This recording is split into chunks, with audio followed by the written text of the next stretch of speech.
Bom dia, pessoal.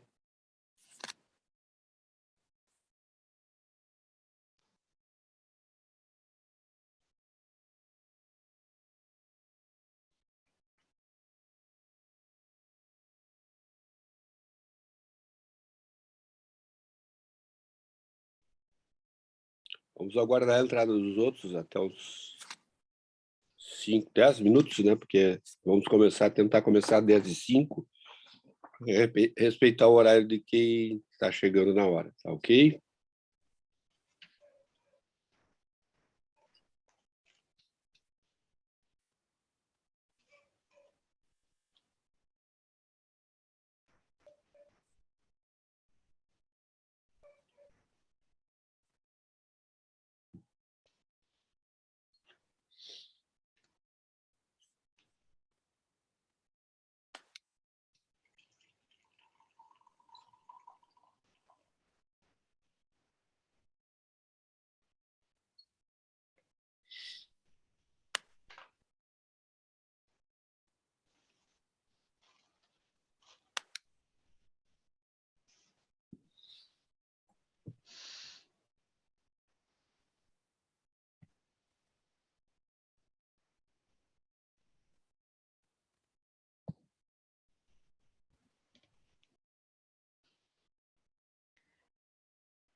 Mas que...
Oi, Jaque. Oi, bom dia, Motim. Bom dia. Tudo bom? Tudo. Eu não Dia vi ainda. lindo. Eu não vi ainda. Eu estou perguntando para o Marcelo aqui quantos se inscreveram na reunião para a gente saber, Uhum. mas até agora não me respondeu. Não, te dá o o tempinho hábil inicial e Sim, daqui a pouquinho começamos. perfeito. Deixar o pessoal começar a entrar. Deixa eu ver aqui se eu já consigo.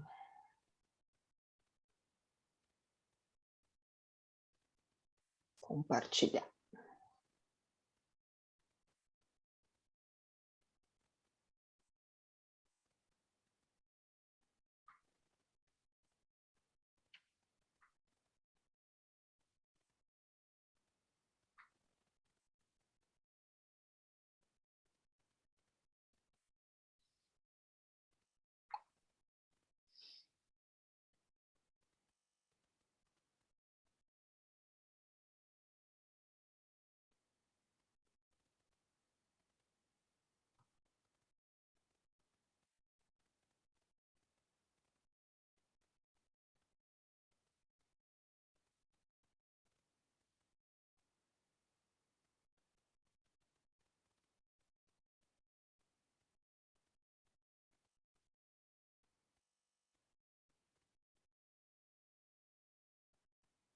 Ué, abriu em tela cheia para ti, Motinho?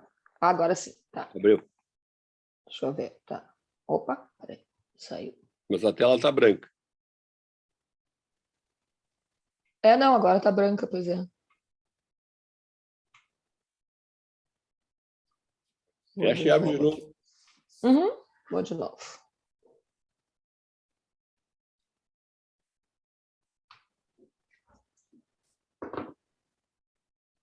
Ah, fechou meu PowerPoint, peraí.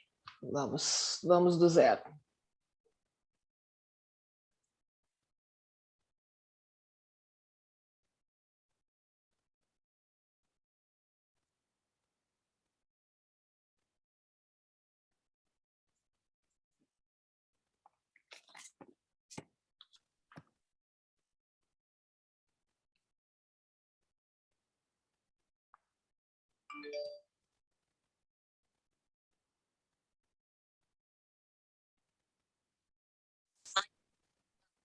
Tamanho daí. Caso tu queira, Tatiana, aqui. Olá. Bom dia.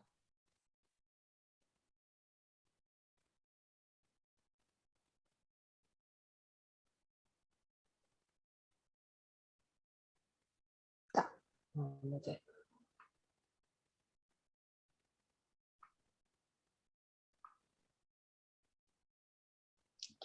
Uhum.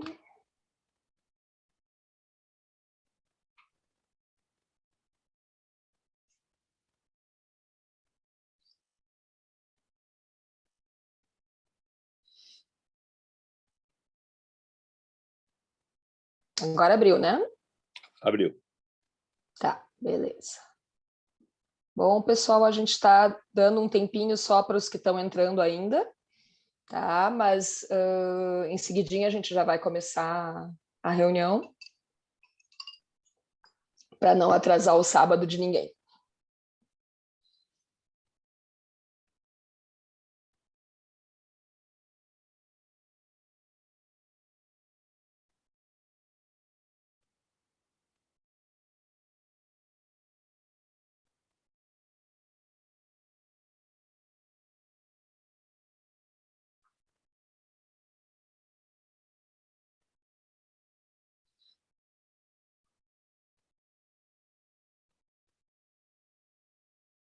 Só vou abrir uma janela aqui para não ficar tão abafado na sala que eu estou. Só o seguinte.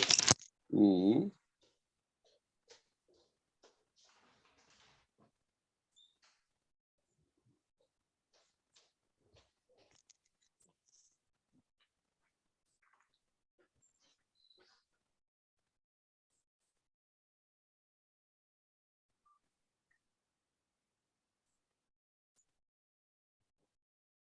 Ops, vou voltar.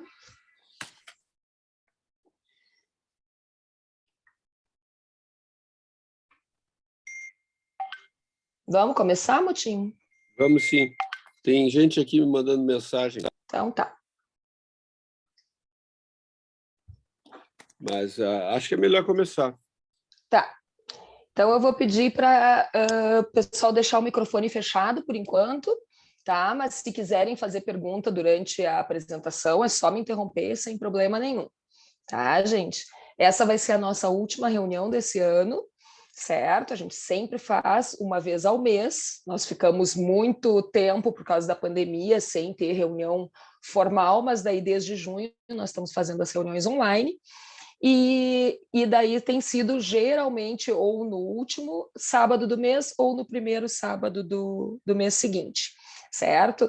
Eu sou endocrinologista, meu nome é Jaqueline Risoli, trabalho no CON já desde a fundação, há 21 anos atrás, e eu vou conversar um pouquinho para vocês sobre obesidade, sobre como funciona o preparo, o tratamento com cirurgia e também comentar alguma coisa de outras opções de tratamento. E a ideia é a gente conversar e tirar dúvidas, tá?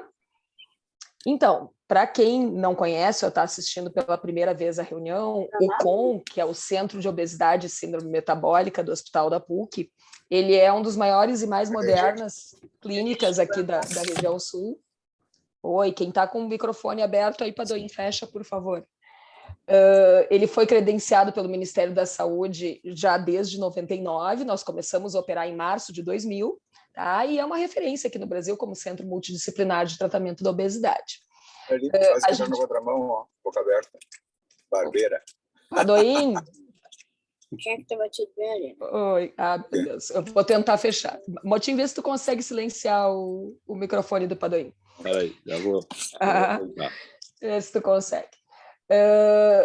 Então, a gente tanto faz avaliação e preparo para paciente para a cirurgia bariátrica, mas nós também temos equipe de tratamento multidisciplinar para quem quer fazer tratamento clínico, para quem quer colocar balão intragástrico. Então, nós não somos única e exclusivamente uma equipe de tratamento cirúrgico.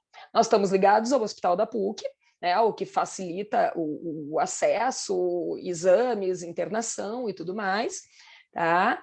E ontem eu ainda perguntei para a nossa secretária administradora, Rejane, quantas cirurgias a gente tinha completado até essa semana. Então, nós estamos quase chegando nas nossas 5.000 cirurgias bariátricas metabólicas já realizadas, 4.715, para ser mais preciso. A equipe do CON ela é formada por vários profissionais de várias áreas. Essa foto está desatualizada, a gente tem que fazer uma nova aí, porque já tem vários outros colegas e alguns que já deixaram a equipe, mas são cirurgiões bariátricos, endocrinologistas, nutricionistas, nós temos psicólogos e psiquiatras, cardiologistas, nós temos gastros, que também fazem endoscopia, pneumologistas, nós temos uma dermato, temos fisioterapeuta, temos 2 enfermeiras, temos anestesistas, cirurgiões plásticos e a equipe administrativa, ou seja, é um grupo grande que trabalha com o intuito de fazer todo esse trabalho multiprofissional para ajudar os nossos pacientes. Tá? E o CON já passou por uma série de certificações também. O que são essas certificações? A gente precisa ter um padrão de atendimento, né? Tem que cumprir determinadas regras para se ter um selo de excelência, né? Então, o nosso primeiro selo de excelência, ele foi obtido em 2012, certificação internacional de tratamento de obesidade grave. Depois, em 2015, nós tivemos a revisão dessa certificação e fomos novamente aprovados, né, pelo SRC, então, para ser considerado um centro de excelência em cirurgia bariátrica. Depois, em 2018, nós tivemos uma outra certificação pelo grupo canadense, que é a Kementum, também de Centro Internacional de Cirurgia Bariátrica, e em 2019, a nossa terceira renovação pelo SRC de equipe padrão ouro de cirurgia bariátrica. Claro, isso é uma honra para nós, né? Mas isso exige trabalho, exige muita dedicação, exige cumprir uma série de normas. Então, é muito importante a gente ter essa qualificação, isso ajuda bastante a ter confiabilidade na equipe. Tá? Bom, começar a falar um pouquinho sobre obesidade. Então, Obesidade, como vocês todos sabem, ela não é simplesmente um problema de caráter, de dificuldade que a pessoa tem, ou porque a pessoa é preguiçosa, ou isso, ou aquilo, não. Obesidade é uma doença crônica que tem... Karina, por favor, fecha o teu som. Obrigada. A obesidade é uma doença crônica que tem herança genética, mas é desencadeada por múltiplos fatores, tá? Ela não pode ser curada, né? Mas ela pode ser controlada. Então, a pessoa que tem uma propensão genética para a obesidade, somado com diversos outros fatores, ela não vai deixar de ter essa propensão para a obesidade, mesmo que ela consiga emagrecer. Mas ela tem como ficar com a doença controlada, né? E isso é um conceito que cada vez está se trabalhando mais, que não necessariamente, né, a gente, às vezes, por querer uma perfeição estética, imagina que a pessoa precisa ficar com peso completamente normal, né? Mas a gente sabe que mudanças modestas, perda de 10% do peso, de 15% do peso corporal, já trazem benefícios enormes para a saúde, desde que essa mudança consiga ser sustentada, né? Então, a gente não precisa necessariamente fazer com que a pessoa deixe de estar em faixa de obesidade, mas se ela melhorar a condição de saúde dela, isso já vai ter um benefício enorme para a saúde, tá? E é uma doença com prevalência crescente no mundo todo. A gente ainda não tem dados muito robustos do quanto a obesidade cresceu desde o início da pandemia, mas ela vinha em crescimento rápido, então a gente sabe que mais de 50% da população sofre de sobrepeso ou de obesidade, né? E provavelmente esses dados ainda pioraram com esse período de 2 anos de pandemia que nós estamos vivendo, tá? Os últimos dados aqui do Brasil foram de 2019, então foi antes da pandemia, né? Mostrando que a gente tem percentual de homens com obesidade, com sobrepeso, 60% da população masculina e 63% da população adulta feminina no Brasil tem excesso de peso, e obesidade, 22,8% da população masculina e 30% da população feminina, ou seja, é muita gente que tem as consequências, as limitações que a obesidade podem trazer, tá? Como é que a gente sabe se a pessoa está em faixa de obesidade leve ou moderada ou grave, né? A maneira mais simplificada, não é a mais precisa, mas é a mais simplificada, como vocês já devem ter ouvido falar várias vezes, é fazendo esse cálculo que é o índice de massa corporal. A gente pega o peso da pessoa em quilos e divide pela altura ao quadrado em metros, tá? Se ele ficar na faixa até 25, o peso da pessoa está normal. Se ele fica entre 25 e 29,9, essa pessoa tem um excesso de peso leve, um sobrepeso. Geralmente isso não acarreta grandes problemas para a saúde. A partir de 30, a gente entra em faixa de obesidade. De 30 a 35 é grau 1, 35 a 40 é grau 2, acima de 40 é obesidade grau 3, tá? Então, quanto maior a carga de peso, mais chance da pessoa desenvolver problemas de saúde associados a esse excesso de peso. Outro fator que é importante é a maneira com que a gordura se distribui no corpo, né? Vocês devem reparar que tem pessoas que têm aquele perfil que a gordura é muito localizada na barriga, aqui na região superior do corpo, e as pernas e os braços são mais finos. A gente chama isso de obesidade androide ou do tipo maçã. É mais comum nos homens esse tipo de obesidade, ou nas mulheres depois da menopausa. E essa tem uma correlação maior com doenças cardíacas, com diabetes, com pressão alta, com problema de gordura no fígado, com apneia do sono, então problemas de saúde mais graves. E a gente tem o perfil que é um pouco mais visto nas mulheres, que é a disposição de gordura mais periférica, ou seja, muita culote, gordura de quadril, gordura de coxa, braço e não tanto a cintura mais fina, não tanta gordura abdominal. Essa distribuição, a gente chama do tipo pera, ou obesidade inferior, ou ginecoide, ela se associa mais a problema de circulação das pernas, a varizes, a problemas das juntas articulares, estéticos, mas tem um pouco menos de relação com os problemas cardiovasculares, tá? Mas ambas causam prejuízo para a saúde, né? O índice de massa corporal é a forma mais simples da gente avaliar se a pessoa tem obesidade, mas a gente consegue uma avaliação mais completa quando a gente avalia a distribuição da gordura corporal, tá? A composição corporal. Então, isso, uma das formas para a gente avaliar é através dos aparelhos de bioimpedância. A gente tem uma dessas balanças de bioimpedância lá no nosso centro, tá? E que todos os pacientes vão passar por avaliação antes da cirurgia e depois da cirurgia, em algumas etapas, a gente avalia de novo. Então, com esse aparelho, a gente consegue diferenciar o quanto a pessoa tem de gordura, o quanto ela tem de músculo, o quanto é peso ósseo, o quanto é água, né? Se a pessoa está com retenção de líquido ou não está, como é que é essa distribuição, se é mais gordura nas pernas e braços, se é mais gordura abdominal, e a gente consegue acompanhar com o emagrecimento como está ficando essa composição corporal. Então, o percentual normal de gordura, para vocês terem uma ideia, para as mulheres, ele é de 18% a 28%, tá? Nível normal. E para os homens é de 10% a 20%.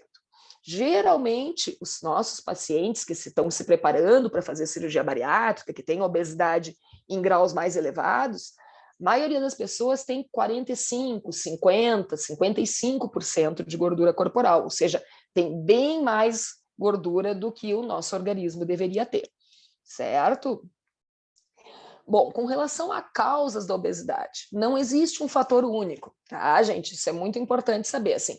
Por exemplo, vou dar um exemplo. Digamos que uma pessoa tem tanto o pai quanto a mãe com obesidade, tem vários familiares com obesidade, ou seja, tem uma genética muito forte para obesidade.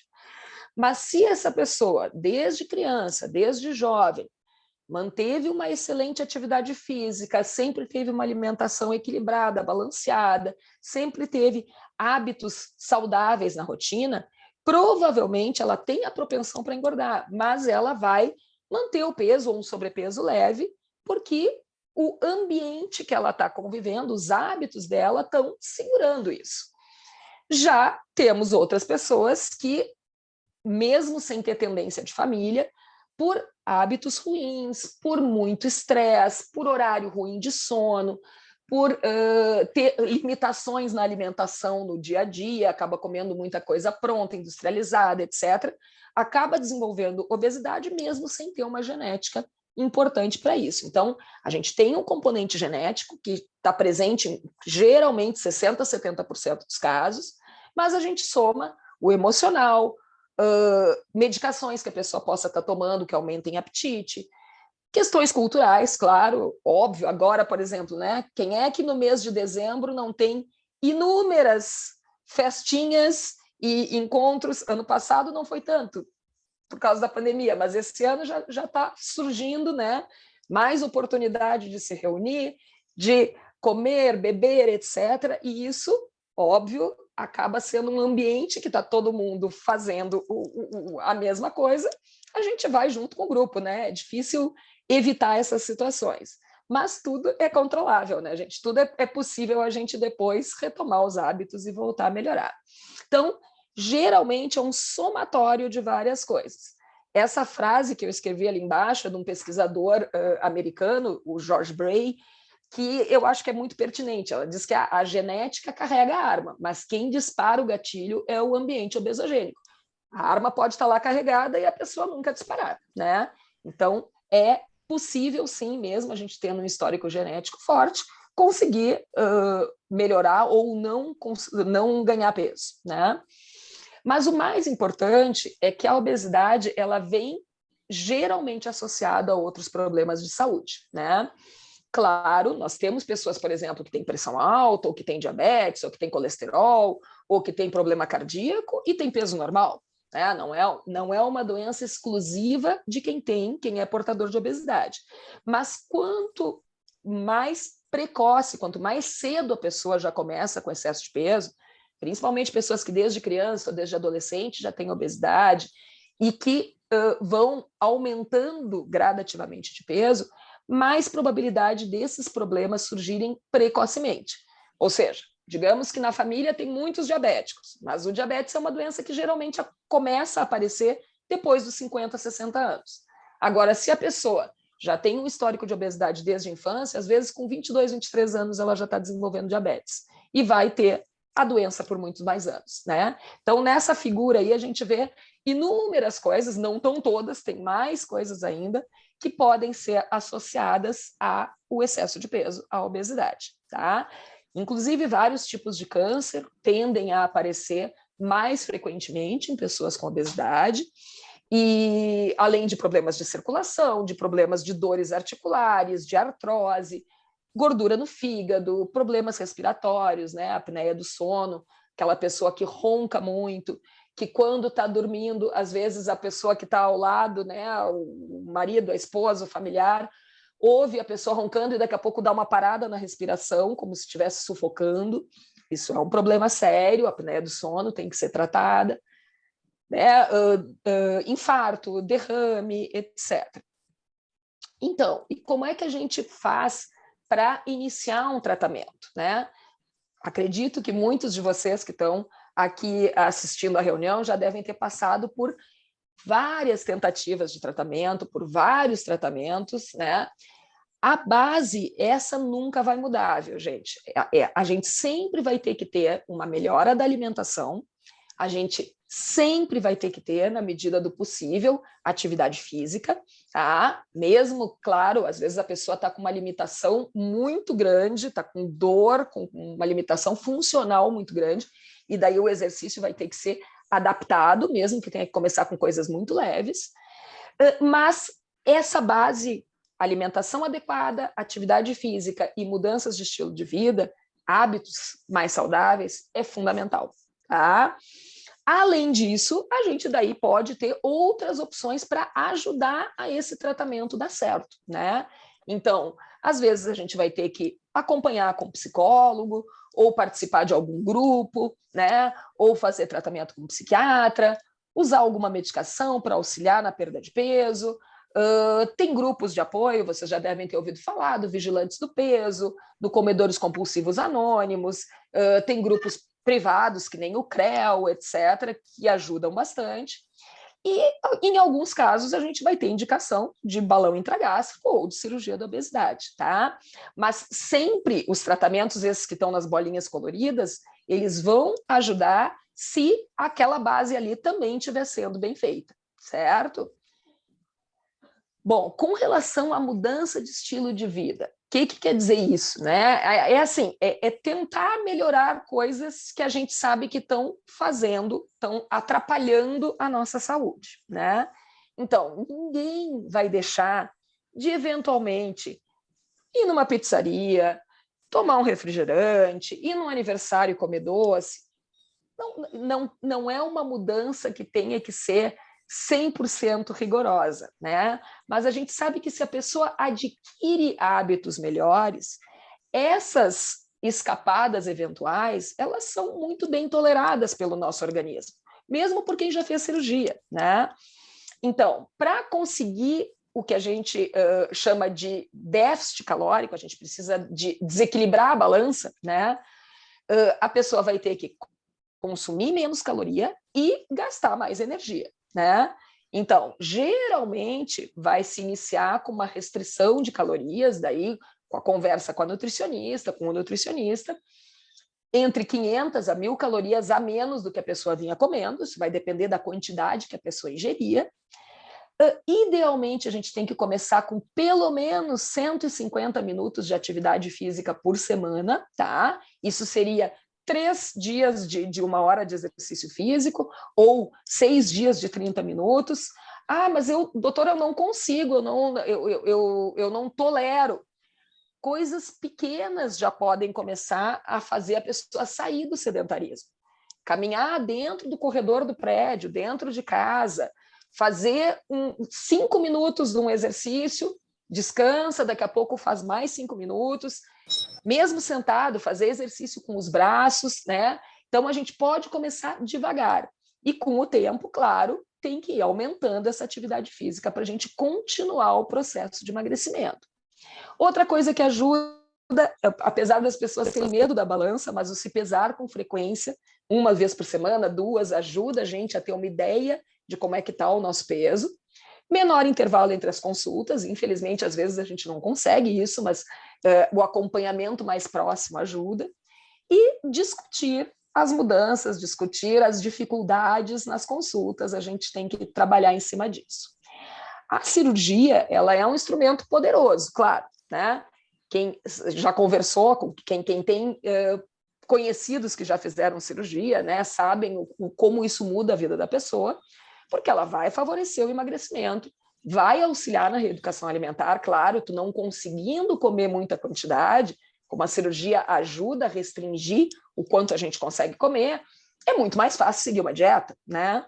Ela vai ter modificação de hormônios, vai diminuir a fome, principalmente nos primeiros 6 meses, vai ajudar a melhorar as doenças associadas, estimula uma melhora clínica e do estado de saúde, e está se estudando, é bem possível que altere também as bactérias que nós temos no nosso intestino, melhorando a absorção de alguns nutrientes e diminuindo a absorção de outros nutrientes. Só que a cirurgia tem todo esse poder desde que a pessoa siga um acompanhamento adequado.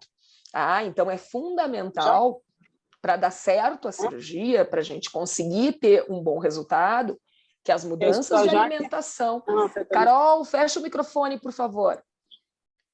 Que as mudanças de alimentação, que a atividade física, que o uso das vitaminas e dos suplementos, que as consultas médicas sejam feitas com regularidade. Tá?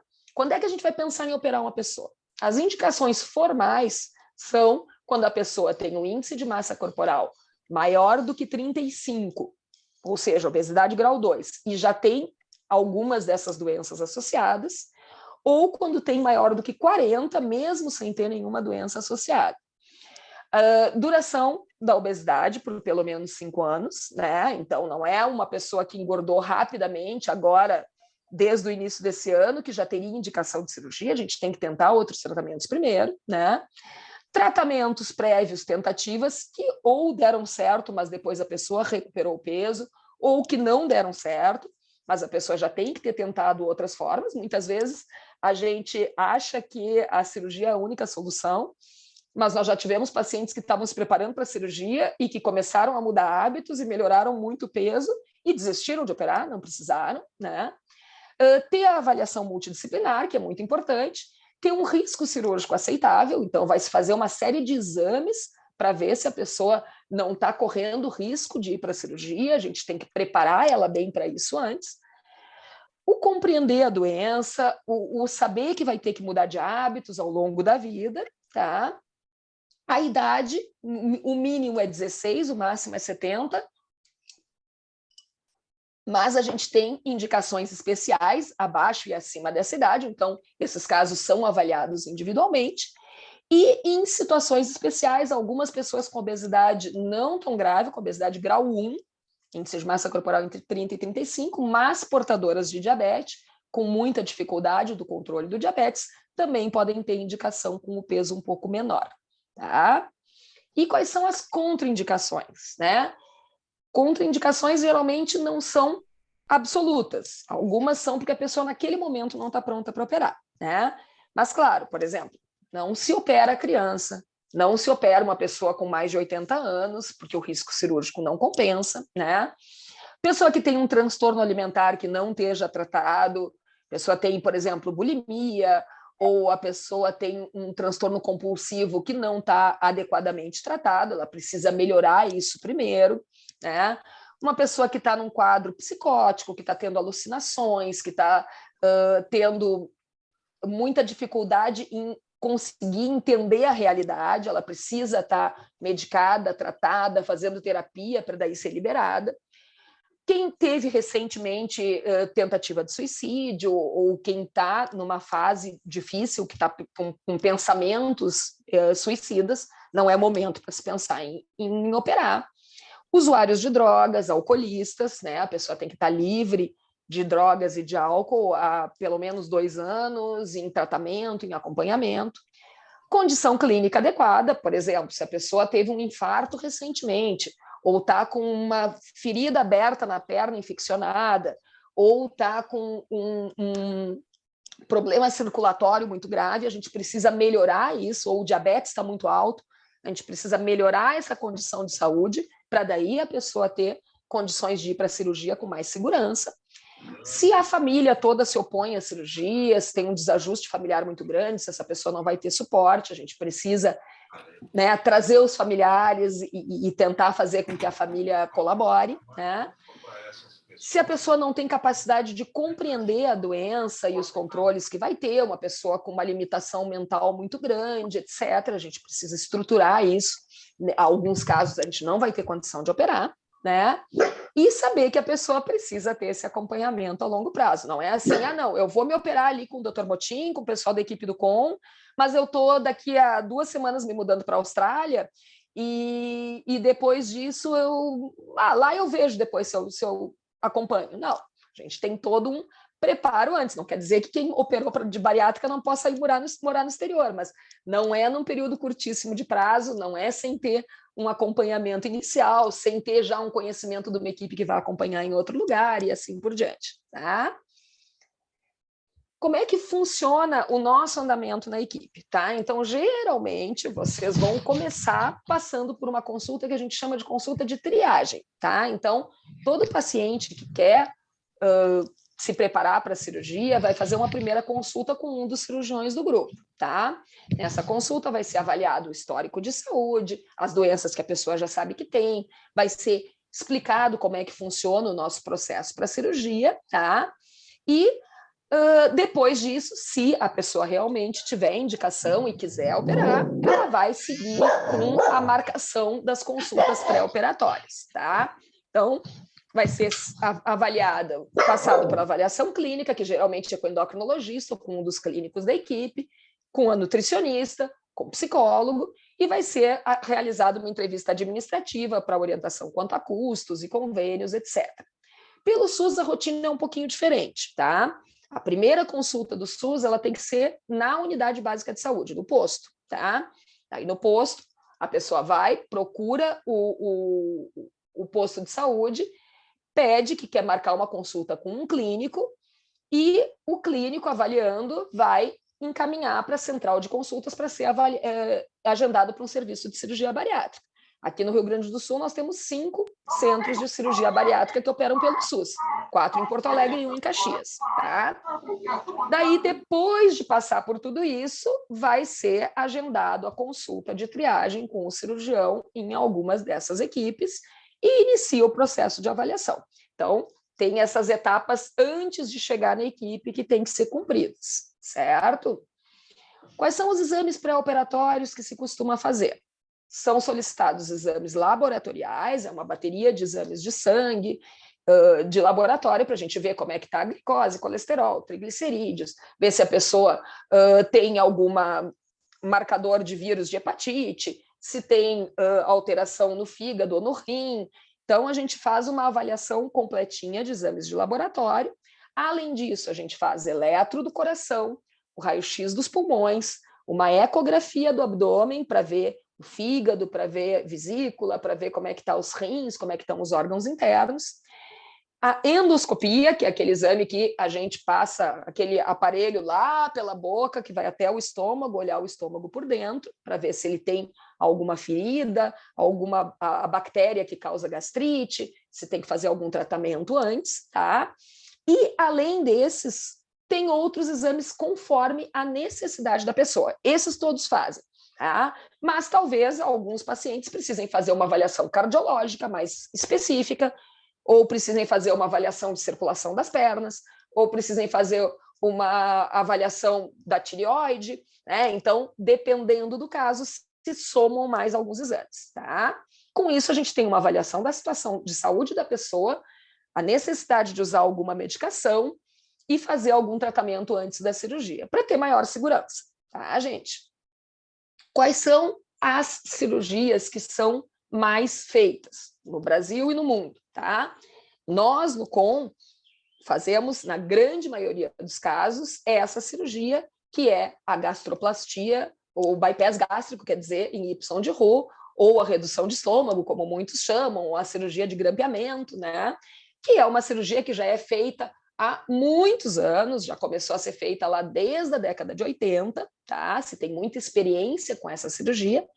E o que ela faz é deixar o estômago em tamanho menor, como vocês estão vendo aqui, tá? É feito os cirurgiões, eu não sou cirurgiã, eu não ponho a mão na faca aí, mas é feito com um aparelho, que é o grampeador, ele grampeia e corta, então dá essa linha de pontos aqui e separa essa parte pequena da parte grande do estômago, tá? E o estômago grande e o primeiro 1 metro e meio de intestino vão ficar sem passar alimento por ali. Nem alimento e nem remédios, nem nada vai passar por ali. Eles vão continuar dentro do nosso organismo, porque é importante para produção de suco gástrico, de suco pancreático, de bile, de enzimas digestivas, etc. Daí é separado um pedaço do intestino que vai ser emendado lá em cima, tá? Então, esse aqui vai ser o trajeto novo da comida, dos medicamentos, etc. E esse aqui vai ser o trajeto das enzimas digestivas. E a partir daqui, as duas coisas se misturam e vai ter o processo de digestão propriamente dito. Com isso, a gente tem diminuição da quantidade que a pessoa consegue comer, diminuição da absorção de alguns nutrientes e também, claro, de algumas vitaminas. Nós temos modificações hormonais, diminui bastante a fome e o apetite na fase inicial de cirurgia, e o resultado é uma perda do excesso de peso da pessoa, em torno de 60% a 85%, tá? A segunda técnica, que é mais realizada, que em alguns casos se faz, a nossa equipe não faz tanto, mas tem outras equipes que fazem bastante, tem lugares no mundo que já fazem mais a técnica de sleeve do que de bypass. Aqui no Brasil, ainda o bypass estava dominando, acho que estão mais ou menos empatados, aonde se retira toda essa parte aqui do estômago, daí ele não fica lá dentro, então toda essa parte mais...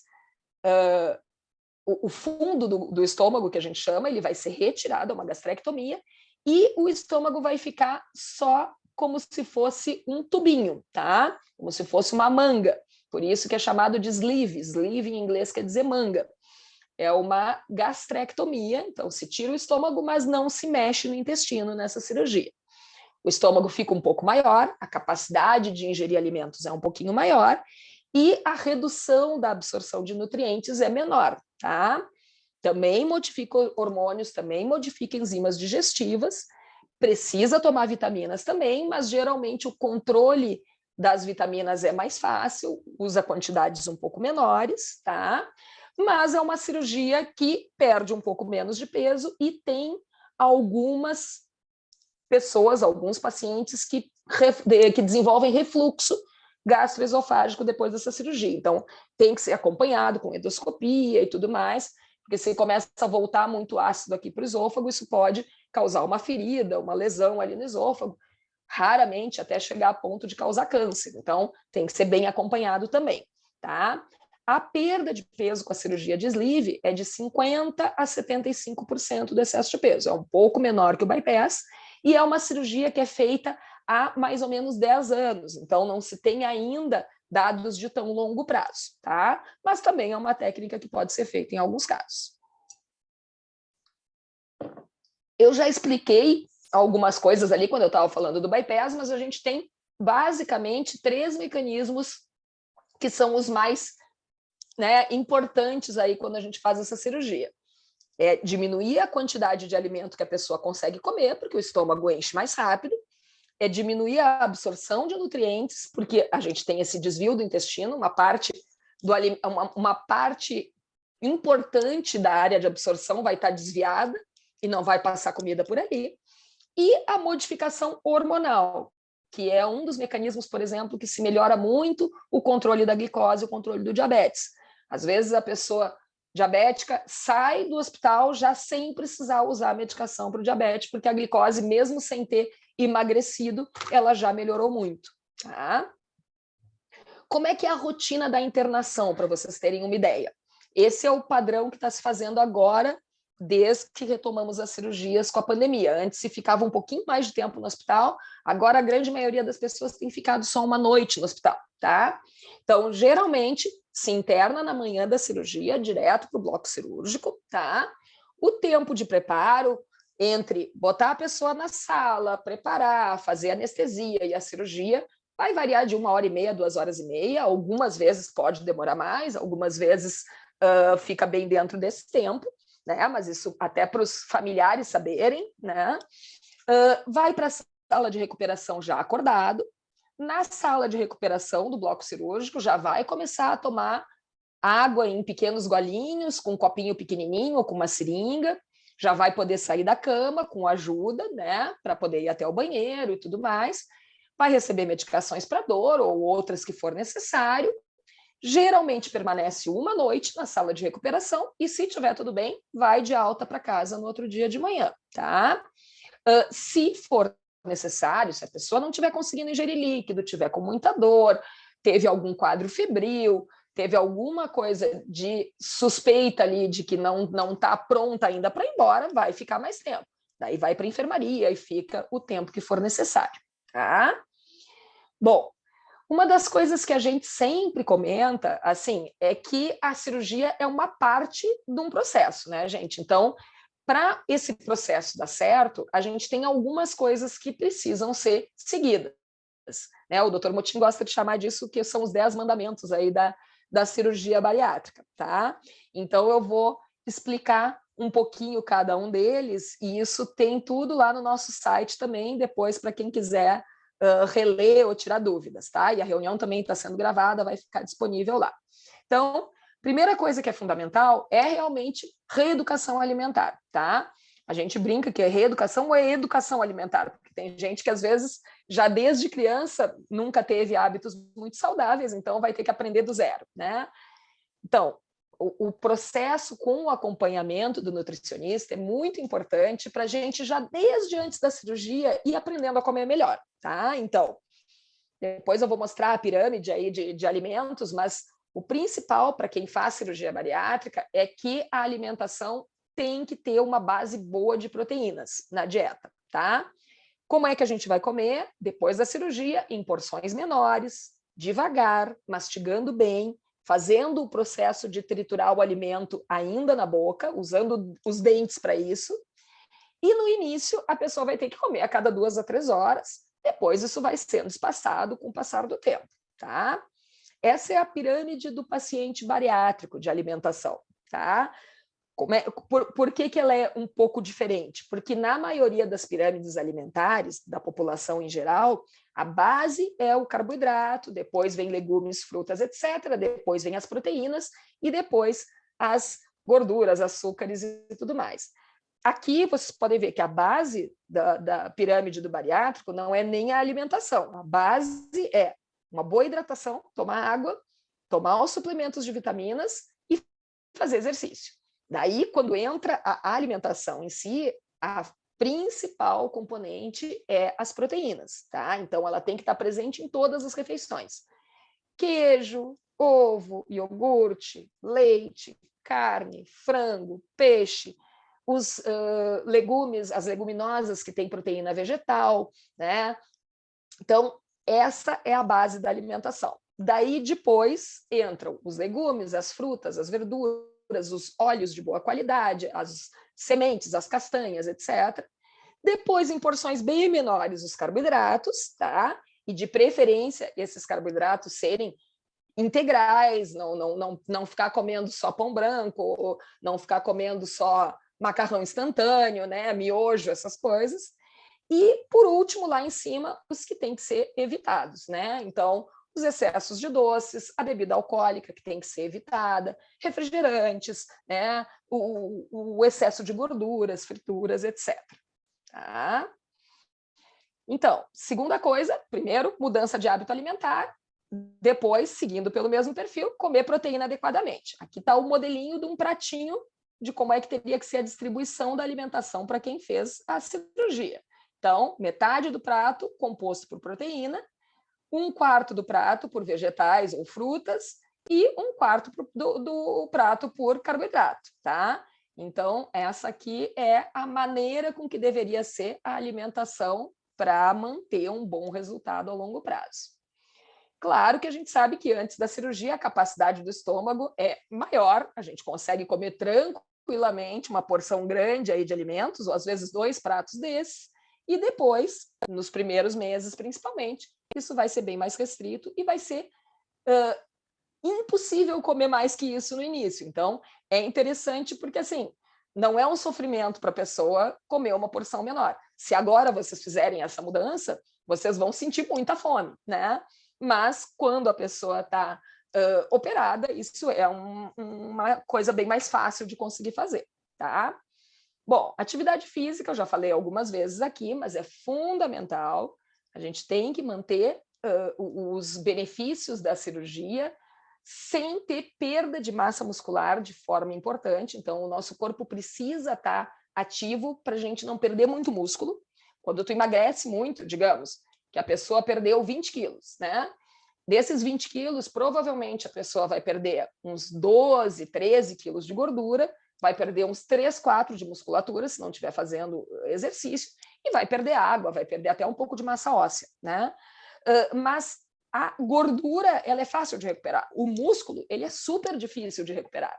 Então, desde o primeiro mês, segundo mês, é fundamental que a gente já entre com alguma atividade física para não ter uma perda tão grande de massa muscular e para, com o passar do tempo, ganhar massa magra, tá? Então, o exercício vai reduzir as doenças associadas à obesidade, vai melhorar a saúde dos vasos sanguíneos, vai melhorar os ossos, as articulações, os músculos, a força, melhorar o condicionamento cardiorrespiratório, aumentar a disposição, melhorar o humor, melhorar a qualidade do sono. Então, tem muitos benefícios. Claro que tem que ser feito dentro das possibilidades, das limitações da pessoa, né? Não adianta, por exemplo, eu tenho um problema grave de coluna e eu resolvi que com 1 mês de pós-operatório eu vou começar a correr. E daí, daqui a pouco, me dá uma crise forte de coluna, eu não vou conseguir fazer nada de exercício, né? Então, cada caso tem que ser avaliado individualmente. Por isso que os nossos pacientes passam por avaliação com a fisioterapeuta para poder ser liberado para atividade física, tá? Controle emocional é o 4º mandamento, né? Então, manter o controle emocional. A cirurgia é um instrumento maravilhoso, mas os benefícios a médio e longo prazo também vão depender de mudança de estilo de vida e da pessoa também, do quadro depressivo, ou da ansiedade, ou do transtorno de compulsão que ela tinha antes, etc. Então, é muito importante trabalhar essa parte emocional, tá? É um papel fundamental, e para isso a gente tem equipe com psicólogos, a gente tem psiquiatras, se necessário, para poder fazer esse acompanhamento, né? Manter balanço calórico. Então, quanto de energia que sai, o quanto de energia que entra, né? Então, isso é o princípio básico para perder peso. A pessoa tem que estar gastando mais do que está consumindo.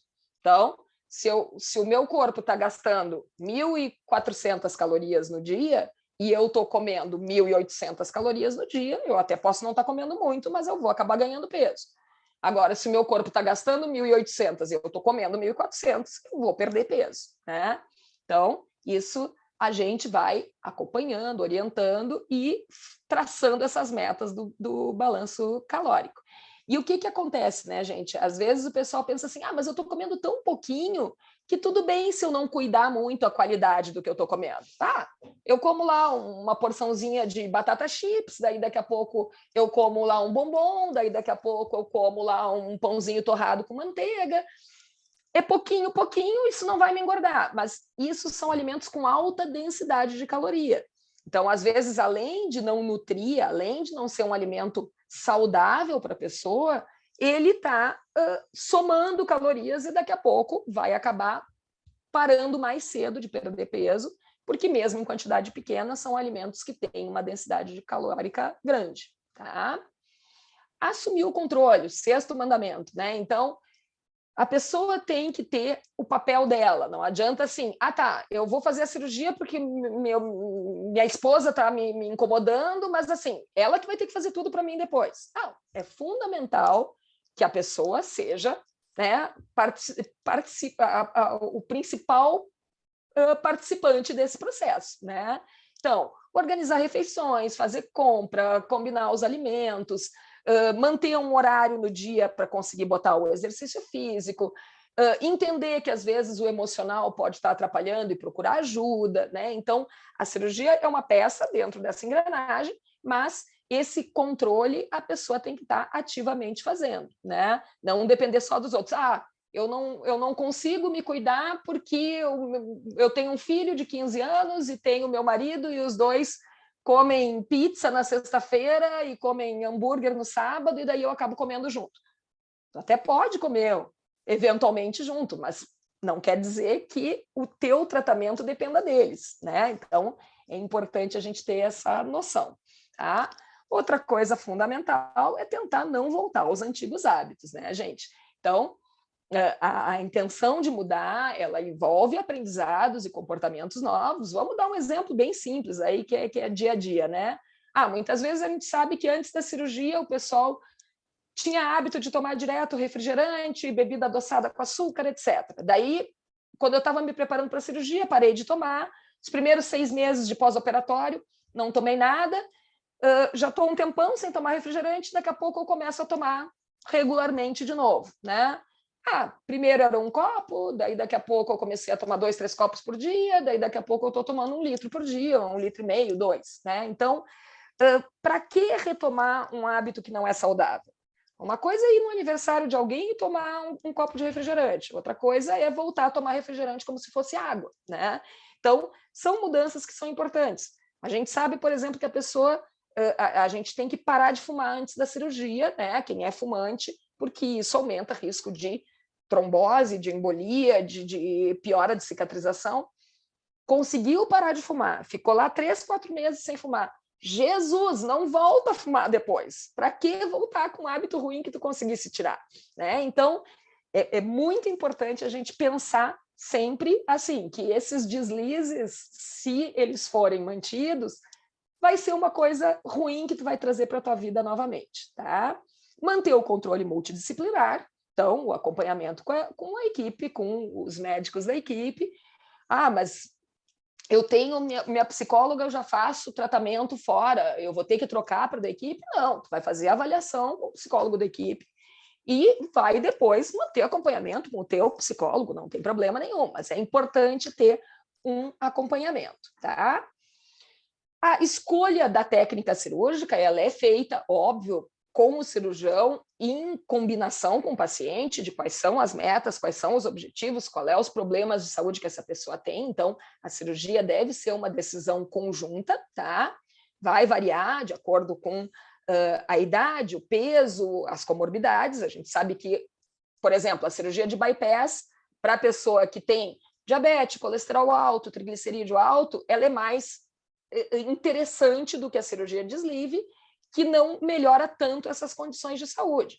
Já uma pessoa, por exemplo, que tem que tomar medicação para reumatismo, tem que tomar medicação imunossupressora porque fez um transplante, etc., às vezes esse desvio do intestino vai atrapalhar a absorção dessas medicações. Então, a gente tem que optar por uma cirurgia que não atrapalhe esse tipo de absorção. Então, cada caso tem que ser avaliado individualmente.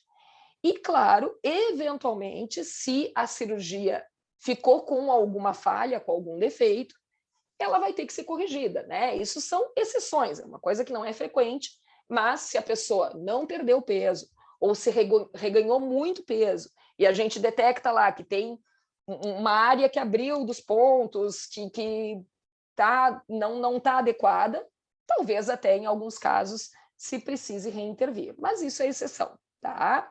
E eu acrescento sempre o 11º mandamento, que é usar as vitaminas para o resto da vida, tá? Então, esse é o 11º mandamento do endócrino e da nutrição, que é tomar polivitamínico, normalmente 2 comprimidos por dia, usar o protetor para o estômago no primeiro ano de pós-operatório, usar o citrato de cálcio 1 ou 2 vezes por dia, dependendo de cada caso, usar as vitaminas do complexo B e o ferro quando necessário, tá? Gente, eu sei que eu estou meio demorada aqui, mas eu vou dar uma acelerada para a gente abrir para as perguntas. Então, cirurgia não é tratamento estético, tá? Então, tratamento é para principalmente melhorar as condições de saúde associadas à obesidade. Um organismo que já carregou muito peso, ele não vai conseguir ficar com o mesmo peso, a mesma aparência de uma pessoa que sempre teve peso normal. Se tu tinha 140 quilos e tu tá com 80, tu vai ter uma aparência diferente daquela pessoa que o peso máximo foi 80, né? Vai ter sobra de pele, vai ter flacidez, é impossível não aparecer essa aparência emagrecida na pessoa, tá? E todos os tratamentos para emagrecimento, mesmo a cirurgia, são sujeitos a reengorda. Então, a manutenção só é possível com a aquisição de hábitos saudáveis. Esse é um exemplinho simples, né? Não é uma coisa matemática, não é todo mundo que vai ser assim, mas mostrando mais ou menos, digamos, uma pessoa com 140 quilos e 1,75 m de altura, tá? Essa pessoa, o peso normal para ela seria até 77 quilos, por causa da altura dela, certo? Então, essa pessoa tinha 63 quilos de excesso de peso. O que seria mais ou menos a previsão? Primeiro mês da cirurgia, baixou de 140 para 128, no terceiro mês foi para 118, no sexto mês chegou em 108, no nono mês chegou em 99, com um ano chegou em 92, tá? E daí, depois, lá com 2 anos e meio, 3 anos, chegou em 96, certo? Deu uma pequena reengordadinha. Isso é mais ou menos o que se espera com a cirurgia. Não é ficar com 77, que é o peso normal, eventualmente até pode conseguir, mas não é o esperado. Geralmente a pessoa vai ficar ou com obesidade leve ou com sobrepeso, tá?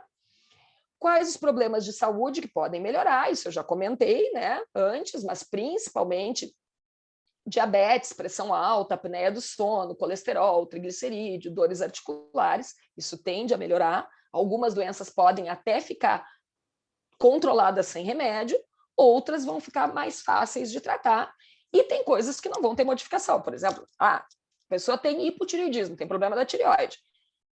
O hipotireoidismo não vai reverter por causa do tratamento da obesidade, a pessoa vai continuar tomando remédio para tireoide, né? Ou, eu tenho uma doença reumática, eu tenho lúpus.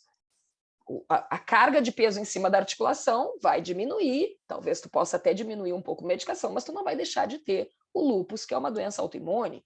Então, são coisas que, às vezes, independem do peso, tá? Mas aqui é para ter uma ideia, né? A gente tem algumas coisas como o diabetes, que de 65% a 80% das pessoas que fazem cirurgia bariátrica conseguem parar de usar medicação, outras conseguem diminuir, né? Depende do tempo de diabetes e tudo mais. Gordura no fígado melhora muito, a pressão alta, em torno de 60% ficam sem precisar tomar remédio, controle do colesterol, controle da apneia, etc. Tá? Risco cirúrgico, a gente tem que saber, claro que a cirurgia tem risco, né? O risco de morrer na realização da cirurgia é de 0,5% até 1%, que é o aceitável. A maioria das equipes que trabalham há muito tempo com bariátrica, esses riscos são bem menores, tá? Então, em torno de 0,2%, 0,3%, mas existe, a gente sabe que existe. Tá? E o risco de ter uma complicação e ter que ficar mais tempo internado, de ter uma infecção, de ter uma fístula, de ter uma trombose, é em torno de 10%. Mas o risco de continuar com a obesidade grave e acabar morrendo por uma complicação clínica é de 4,5% por ano, né, para as pessoas com obesidade de grau 3, e de ter alguma complicação, um infarto, um AVC, um derrame, uma embolia, é de 30%. Então, o risco cirúrgico é bem menor do que o risco de permanecer com obesidade grave. Tá? Aqui são algumas das complicações que podem ocorrer, então, infecção respiratória, uma pneumonia por causa da intubação, a pessoa ter o pulmão não ventilar bem e acabar fazendo um foco de infecção, infecção nos pontos, vômitos, desidratação, ter que ficar mais tempo no hospital para tomar soro, ter algum sangramento interno, ter embolia pulmonar, que é um coágulo que sai lá da perna, né, de uma trombose e vai parar no pulmão, isso é uma complicação grave, a gente usa injeção de anticoagulante, a gente faz a pessoa se movimentar logo depois da cirurgia para prevenir, mas pode acontecer. E as fístulas, que são a ruptura de pontos internos lá dos grampinhos e que podem causar vazamento de líquido do estômago, do intestino, para dentro da barriga. E isso também, às vezes, precisa abrir, reintervir, às vezes precisa ficar tomando antibiótico até fechar. ficar mais tempo em jejum e tudo mais. Então, são complicações que a gente tem que saber que podem ocorrer. Não são frequentes, mas podem.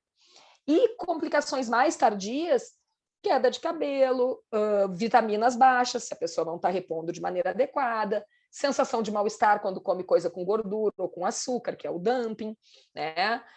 Apareceu uma hérnia no lugar do corte, principalmente nas cirurgias abertas, né? Na cirurgia por vídeo, isso é muito, muito incomum. Aparecer pedra na vesícula pelo emagrecimento, anemia, ter vômitos, etc. Tá? Isso são tudo coisas manejáveis, são tudo coisas que a gente consegue tratar e corrigir, certo? Com relação à gestação, depois da cirurgia, o ideal é esperar de 1 ano e meio a 2 anos para gestar, tá? Porque daí a pessoa já está com o peso estabilizado, já está com as vitaminas controladas. Depois de operada, a absorção dos anticoncepcionais comprimidos, ela diminui, então a gente vai combinar com essa paciente, mulher, quais são os métodos que ela pode usar, então, ou vai colocar um DIU, ou vai usar anel vaginal, ou vai usar anticoncepcional injetável, ou usar pílula, mas junto com camisinha sempre, para poder ter uma anticoncepção adequada. E a gente tem lá no nosso site o e-book sobre gestação após cirurgia bariátrica, que está bem bacana, e que fala com linguagem leiga, assim, como é que funciona o acompanhamento de gestação. Cirurgia plástica, reparadora, também o ideal é aguardar de 1 ano e meio a 2 anos para fazer. Nem todas as pessoas precisam fazer plástica, isso é uma decisão muito pessoal, tá? Sempre fazer uma revisão clínica e exames antes, mesmo que não vá operar com o cirurgião plástico que é da nossa equipe, mas ter esse acompanhamento para a pessoa estar com uma boa cicatrização, adequar as vitaminas, etc. O acompanhamento multidisciplinar é um compromisso do paciente com a equipe, da equipe com o paciente, e o resultado a longo prazo vai depender disso, tá, gente? O nosso endereço, o nosso site, né? O e-mail para contato ali, os nossos telefones, tá? Tem tudo isso no nosso site lá. E as nossas redes sociais. A gente tem o site do COM, que é o compuqrs.com.br, a gente tem o Instagram, tem o Facebook, então nos sigam, sempre tem informações novas, tá? Peço desculpas por ter me passado um pouquinho no horário, mas eu vou fechar aqui agora para abrir para perguntinhas aí.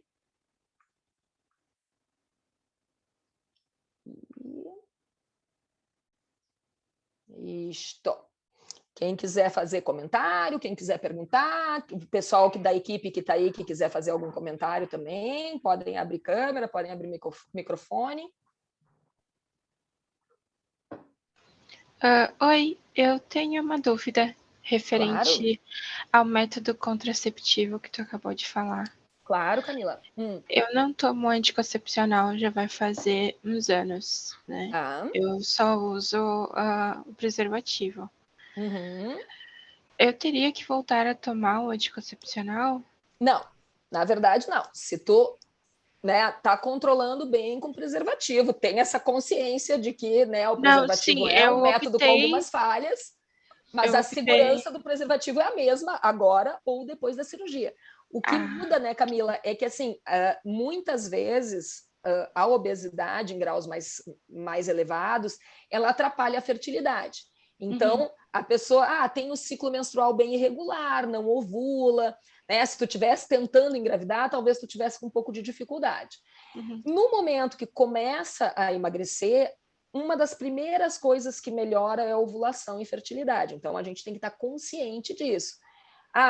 Eu uso camisinha, mas quando eu vejo lá pela tabelinha que é o período do mês que eu posso estar fértil, no resto eu não uso. Não, daí tem que usar sempre. Mas a eficácia do preservativo ela vai ser igual agora ou depois. A diferença é que provavelmente a tua fertilidade melhore. Então, se não pretende engravidar, talvez seja questão de pensar em colocar um DIU ou alguma coisa assim. Mas se tu pensa em depois de 1 ano e meio, 2 anos, talvez tentar gestar, bom, daí o preservativo pode ser uma boa opção, sem problema. A intenção seria essa mesmo, né? Depois de não, 1 ano daí não tem problema nenhum, bem tranquilo. Mas no momento não, então a gente... Por enquanto não, né? Isso mesmo. Não, eu ia dizer, a gente já teve algumas surpresas, viu, Camila, assim, de meninas que com 2, 3 meses de pós-operatório tomaram um susto, mas eu nem menstruava antes, aparecem grávidas, né? Então, a gente sabe que tem... E isso nos fez reforçar muito essas orientações, né? Porque daí pode mudar a situação e daqui a pouco aparecer aí no período de super emagrecimento uma gestação. Na maioria das vezes corre tudo bem, mas é um estresse para a equipe e para a pessoa, né? Perder 18, 20 quilos durante uma gravidez não é muito legal. Obrigada. Nada. O que mais, gente? Perguntas? Temos aí cirurgião para responder, temos a nossa Nutri aí, a Bruninha. Hoje nós estamos sem o pessoal da psicologia. Eu não estou conseguindo ver. A Alessandra queria entrar, queria ir, mas eu acho que ela está num lugar sem comunicação. Acho que da psico não tem ninguém, mas não tem problema, qualquer coisa a gente manda as perguntas depois para eles e eles respondem também. Exatamente. Nós estamos com... Hoje, assim, acho que a maior densidade de cirurgiões da equipe está com... Eu ia dizer, olha... Daniel, está com o doutor Alexandre Paduim, está com o doutor Everton. Eu estou bem feliz aqui que os cirurgiões vieram me prestigiar hoje. Exatamente. Estou eu. Só não está o Marcelo, né? E a Letícia. Só o Marcelo que não está aí. E a Letícia. E a Letícia. Bom, a Letícia não participa nunca, né? Mas a aula da Jaque é imbatível, viu? Não tem jeito. Não, a aula da Jaque exatamente. não tem jeito, é imbatível. A aula da Jaque hoje foi um espetáculo. Maravilhoso. Muito obrigada. Isso mesmo, puxem o saco, que senão eu paro de fazer. Então, vocês têm que me bajular para mim continuar apresentando. Durante a apresentação, eu recebi porque nós não temos só cirurgiões bariátricos no grupo, nós temos cirurgiões plásticos, cirurgião cardiovascular, cirurgião urológico, nós temos a doutora Francine, a doutora Comim, e a doutora Débora, que é a nossa vascular, ela estava sugerindo a gente fazer uma live, uma apresentação que tivesse falando sobre varizes. Eu acho ótimo. Isso, o quanto é importante controlar, cuidar, e, na verdade, o grande risco de trombose, de embolia, é a presença de varizes, né? A gente pode colocar dentro de uma das reuniões uma participação dela, uns 15 minutinhos. Eu estava respondendo para ela aqui que seria interessante fazer, sem dúvida. Sim. Então, tem vários assuntos que ainda estão esperando por ser comentados, tanto nas lives do Instagram quanto aqui na reunião, mas eu queria salientar algumas coisinhas aí.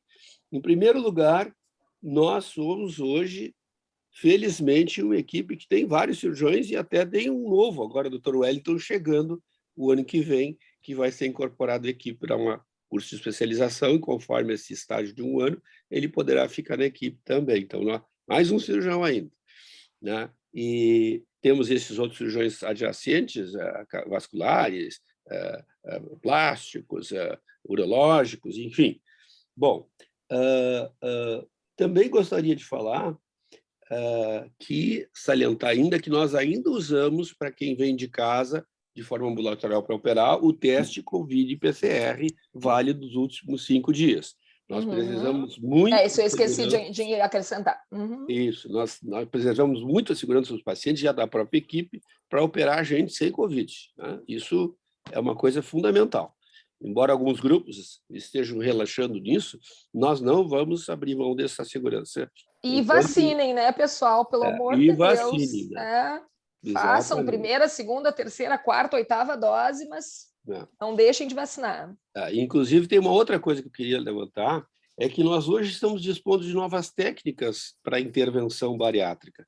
A mais recentemente incorporada, através do Dr. Sander, que é um gastroenterologista que não está dentro da equipe exatamente, mas ele foi incorporado na medida em que ele faz a gastroplastia endoscópica. Então, nós também dispomos dessa possibilidade para quem quiser fazer, e, obviamente, quem tiver indicação. O Dr. Sander é muito criterioso, ele tem o mesmo conceito que a gente, trabalha com equipe multidisciplinar, até a Alessandra, a nossa psicóloga, trabalha com ele também. Então, é mais uma alternativa que fica entre o sleeve e o balão, né? É uma intervenção endoscópica, não é uma cirurgia, como é o padrão, mas é uma cirurgia endoscópica. Então, nós temos mais esse recurso para ser utilizado para quem for indicado e para quem desejar uma alternativa à cirurgia além do balão, né? Bom, outra coisa que eu achei importante também salientar é que nós temos hoje um WhatsApp específico para marcação de consultas e informações. É o WhatsApp da clínica, do COM, é o 99821726. Então, isso é muito importante porque a telefonia sempre foi um problema para nós, sempre foi algo que está sempre lotado, né? Por mais que a gente tenha telefones, mais que tenha centrais, a gente consegue com muito mais facilidade responder o WhatsApp, né? A pessoa manda o que precisa, ou solicitação de exames, ou marcação de consulta, e o nosso grupo de atendentes, que hoje são 3 pessoas além da Rejane, que é mais trabalho interno, mas essas 3 são trabalho de frente, e elas vão providenciar a marcação, avisar, vão confirmar as consultas. Então, é um trabalho que está se desenvolvendo nesse último ano, principalmente no ano da pandemia, né? Com muita eficácia, e dificilmente fica fora de resposta ou não tem resposta. Então, isso é importante salientar, que nós temos mais essa via de contato direto que tem funcionado muito bem. Bom, das coisas que eu me lembrava, praticamente é isso, né? Alguém tem mais alguma pergunta? A doutora Jaqueline já incentivou e já perguntou. Os próprios cirurgiões têm algum comentário sobre como é que está sendo, enfim, qual é a experiência que eles estão tendo, né? Porque o doutor Motinha é uma andorinha desse universo de andorinhas aí, né? Que tem clínicos e tal, e tem vários cirurgiões hoje disponíveis e qualificados e treinados para operar. Tem uma perguntinha aqui, a Márcia, a nossa enfermeira. Parabéns, né? Legal, Márcia, muito obrigado pela presença. A Márcia é outra que está com a gente desde a pedra fundamental, né? Então, é do super time antigo aí. A gente tem a nova geração e a antiga geração do COM. Sem dúvida. A antiga geração está precisando fazer botox e preenchimento. Mas tem uma nova geração toda bonitinha, e a turma da Bruninha é tudo. Temos 2 cirurgiões plásticos excelentes para fazer isso, e temos a Stephanie, né? E tem a Stephanie, que faz procedimentos. É a nossa dermatoestética. Para rejuvenescer a equipe. Que está aí fazendo coisas fantásticas. Gente, alguma dúvida sobre alimentação, sobre medicação, sobre alguma complicação, algum questionamento? Senão, nós já estamos aí 11h10, a gente encerra se tiverem esclarecido tudo. Eu queria agradecer ao Grupo COM, né? Eu fiz a minha cirurgia bariátrica em 2018, e eu estou fazendo as reparações agora com o Dr. Marcelo, que é um cirurgião maravilhoso. Agradecer o atendimento de toda a equipe, né, que vocês são incríveis. Eu procurei fazer tudo conforme a orientação aí do Dr. Mortin, com relação ao pré-operatório, e isso me ajudou muito na minha recuperação no pós-operatório. Eu não tive nenhuma vez uma ânsia de vômito, ou um dumping, ou alguma coisa assim. Eu posso me gabar de conseguir seguir bem uma dieta, mas eu não consegui emagrecer antes, porque realmente meu metabolismo não me ajudava. E eu estou muito contente agora com a função de estar conseguindo fazer as reparações, de conseguir... é uma nova vida, né, na verdade. E é como a doutora Jaqueline falou aí, é uma coisa que vai nos acompanhar para o resto da vida, porque é uma doença que não tem cura, e a doença, essa droga está na nossa mesa todo dia, e a gente tem que aprender a controlar a impulsividade na hora da alimentação, né? Então, agradeço a todos pelo atendimento e espero conseguir fazer minha barriga também logo. Ótimo, ótimo. Parabéns, ótimo, Angélica. Aliás, eu confesso, eu acho que tu nunca deve ter consultado comigo, eu não me lembrava, mas eu estava pensando aqui, será que essa menina entrou para a equipe agora? Né? Pensando que tu era membro da equipe. Ou será que ela é familiar de paciente? Ou será que ela é operada? Eu estava aqui me questionando, porque está aí numa aparência mega saudável, provavelmente Obrigada. No parque caminhando, né? Então, parabéns para ti por ter feito a tua parte, que isso é fundamental. Aliás... Realmente, me sinto muito mais saudável e continuo controlando tudo como tem que ser. E, na verdade, quando eu participei do grupo do COM, no início das dúvidas do pré-operatório, eu sentia muita falta de pessoas do pós-operatório para dar um relato de como é que foi. E eu estou hoje no grupo aí porque não pude ir durante a pandemia, mas estou aí para auxiliar e incentivar as pessoas que estão querendo fazer e que têm que seguir a risca. Hoje eu não bebo nada de bebida alcoólica, eu não tomo refrigerante, eu não tomo água com gás. São coisas que eu faço porque não me faz falta hoje e eu acho que para evitar dilatar o meu estômago e viver melhor hoje, vale muito a pena. Isso é a questão do risco e do benefício, o custo e benefício. Tu tens um benefício gigante, né? Então não vale a pena perder isso por qualquer coisinha. Exatamente. Aliás, aproveitando a tua presença, Angélica, tem gente que está em pré-operatório, que eu sei da equipe aí. Se quiserem fazer alguma pergunta para ti sobre como é viver operada, pode fazer? Estou à disposição. Estou aqui para isso. Aproveitem que é uma pessoa que é um modelo de sucesso. E magra. É verdade. Quanto tu reduzisse, Angélica, só por curiosidade do grupo aqui, que a gente sempre quer saber? Perdi 75% da gordura. Ai, que beleza, menina. Parabéns. Resultado maravilhoso. Eu entrei com 133 quilos no posto de saúde para conseguir fazer a cirurgia. Só que tentei emagrecer nesse período que eu fiquei na fila de espera. Sim. Levei 2 anos e meio, quase 3, para ser chamada para o grupo do COM. E 2 anos e meio de preparação da cirurgia. E aí consegui perder 15 quilos nesse período, só seguindo as orientações de vocês. Mas estagnei, não perdi mais, e aí me decidi de fazer realmente a cirurgia. E aí eu estava com 115 quilos quando eu fiz a cirurgia. E hoje eu estou com 72, graças a Deus. Mas resultado espetacular, olha, muito legal, parabéns mesmo, vida nova. Quando eu aumento 1 ou 2 quilos na balança, eu já, uau, bora pro ovo. E eu ia dizer, e vou te dizer que, te olhando, claro, eu tô vendo o teu rosto aqui, mas tu não tá com a aparência de quem perdeu tudo isso, parece que tu tinha 80, e não, olha, maravilhoso. Na verdade, as pessoas que me conhecem hoje não imaginam que eu fui gorda um dia. E já teve o peso que teve, que legal. Mas tenho muito orgulho de falar, eu tenho muito orgulho das minhas peles, das minhas gorduras, mas que bom que eu tô conseguindo tirar elas. Que maravilha, parabéns, coisa parabéns. boa. Parabéns. Alguma dúvida, gente? Algum questionamento? Senão nós vamos encerrar. Bom, olha aqui, ó, a Kátia botou um comentário ali, ó, que ela Isso. acompanha. Só a motinha, a Kátia, que está na reunião, botou que ela acompanha a Angélica e vê. Isso. Cadê? Ali ela. Eu acompanho a Angélica e vejo que é muito importante o relato dela para os pré-operatórios. Sem dúvida, sem dúvida. Isso é uma coisa que a gente receita no grupo do bariátrico do a gente insiste, mas claro, sabe como é, né? Poxa vida, é reunião online, é sábado, né? Quando era lá nas sextas-feiras a reunião presencial, muitas vezes era mais frequente o pessoal operado participar, né?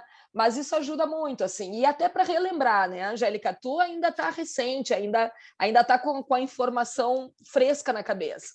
Mas eu que no consultório pego muito paciente de pós-operatório bem tardio, 15, 16, 18 anos, muitos conceitos mudaram. Então, de tempos em tempos, entrar numa reunião para dar uma reciclada é importante, sim. É importante. A gente pega informações, a gente tira dúvidas, é muito legal. Eu ainda não estou no peso que eu deveria estar, eu deveria estar com 66 quilos.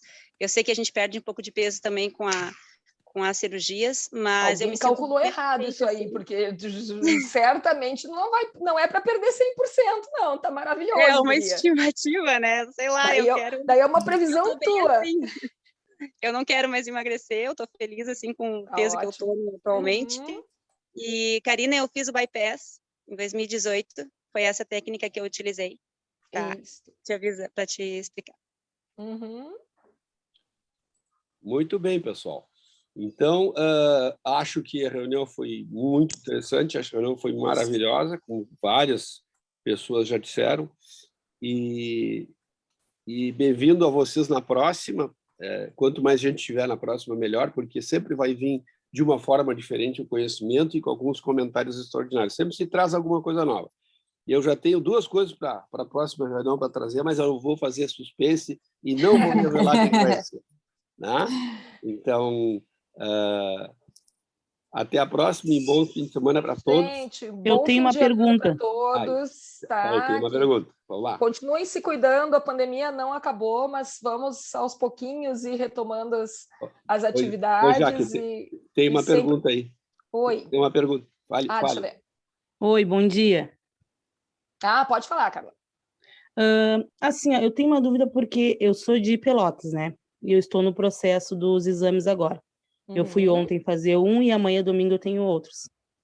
E eu queria saber, assim, se não tem um e-mail ou um WhatsApp ou algo que a gente possa falar diretamente com uma psicóloga, nutricionista de vocês, porque aqui está muito difícil de conseguir. E eu tenho muita compulsão, sabe? Eu faço tratamento com psicóloga, mas não é nessa área de alimentação, eles fazem mais na parte pessoal, assim, que eu participo de um grupo. Então, às vezes, fica muito difícil da gente conseguir controlar sem a ajuda de outra pessoa, entendeu? Só da gente ou do familiar, às vezes, é meio complicado. E tendo outra pessoa que possa te orientar... Unidade de saúde não tem? Eu posso responder isso. Alguém pode responder por mim ou eu respondo? Carla, tu tá acompanhando pelo SUS, é isso? Isso. Tá, porque pelo SUS, a Nutri é ali na equipe nos dias dos agendamentos. Daí a gente consegue agendar uma consulta extra para ti sem nenhum problema. Tu vai ter que vir daí numa sexta-feira lá para consultar. Agora, nós estamos numa fase de transição de equipe psicológica, né, Motim? A gente tinha a equipe da psiquiatria que se desvinculou e nós estamos reestruturando. Então, agora, no momento, a gente não está tendo consulta presencial com psicólogo. Tem uma alternativa. Tem uma alternativa. Se tu entrares em contato pelo WhatsApp, que eu dei aqui ao vivo, tá, que é o 99821726, e pedir para as pessoas da secretaria para fazer uma consulta online com uma das nossas psicólogas, tu pode conseguir isso. Então, sim. Isso é possível.